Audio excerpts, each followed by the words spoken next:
background, I was in the national rowing team for 9 years. I competed at 3 Olympic Games and 6 World Championships. At 10:30 on the 24th September 2000, I was sitting in a boat on the start line of the Olympic Games. Get 3 in a row. When people talk about sport or watch sport, very often the temptation is to think that it's all about getting it right on the day, doing the right thing on the day and getting the result.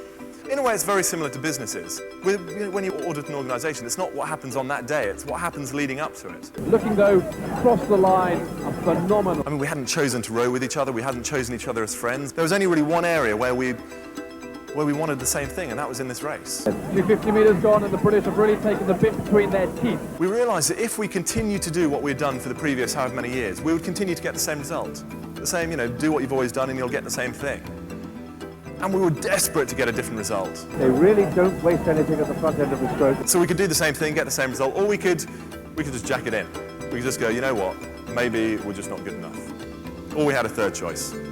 Third choice to do something different, something very, very different, to make a jump, take a jump, and start looking at things in a really, really different way.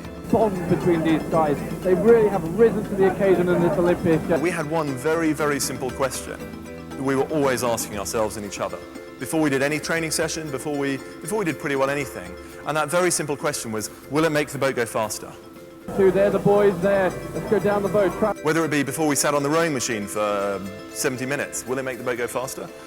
Unfortunately, yes, so that's what we would do. That good technique all the way through the race. Before going out to the pub, will it make the boat go faster?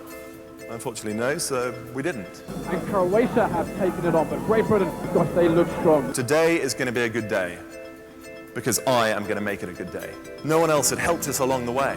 It was only happening because we were making it happen. And if ever it was true, it's going to be on this test day for us. We're coming through 500 metres, and look at that. Did any of you pick up on what the commentators were saying about us? About our chances, our hopes? I'm not sure they can still win. They need more. They hadn't really looked at what we were doing for the 2 years leading up to that race. They were judging us on the 7 years of previous results. How many of you remember watching the 1980 Olympic Games? Seb Coe, Daley Thompson, Alan Wells, Duncan Goodhue. Quite a few of you. I remember watching that as an 8-year-old going, wouldn't that be amazing to do? But also thinking, that only happens to other people. There's no way I could do that. 250 metres remaining, and the boys are doing so well. We weren't in the situation of having best people like you are. Well, what's a firm like yours capable of? But we're going to do it! We're going to hold on! Just going through loads and loads of learns and wins and, increasing it, we managed to do something different. Go boys! Here come the Australians! And as we got given these, the feeling was... Does anyone want to have a look? Goal for Great Britain! Olympic champions! As you look at it, think about how good will it feel to achieve your goals, whatever your goals are. As you hold it in your hand, think about, doing all these jumps. How good will it feel when you've got your equivalent in your hand? Because that's what drove us forward. Knowing how bitter it was going to taste if we weren't willing to change, if we weren't willing to make that jump. And I tell you what, making the jump, every single second of the training was worthwhile. I've really enjoyed the few days. I hope you have. Thank you very much for listening to me. Thank you very much.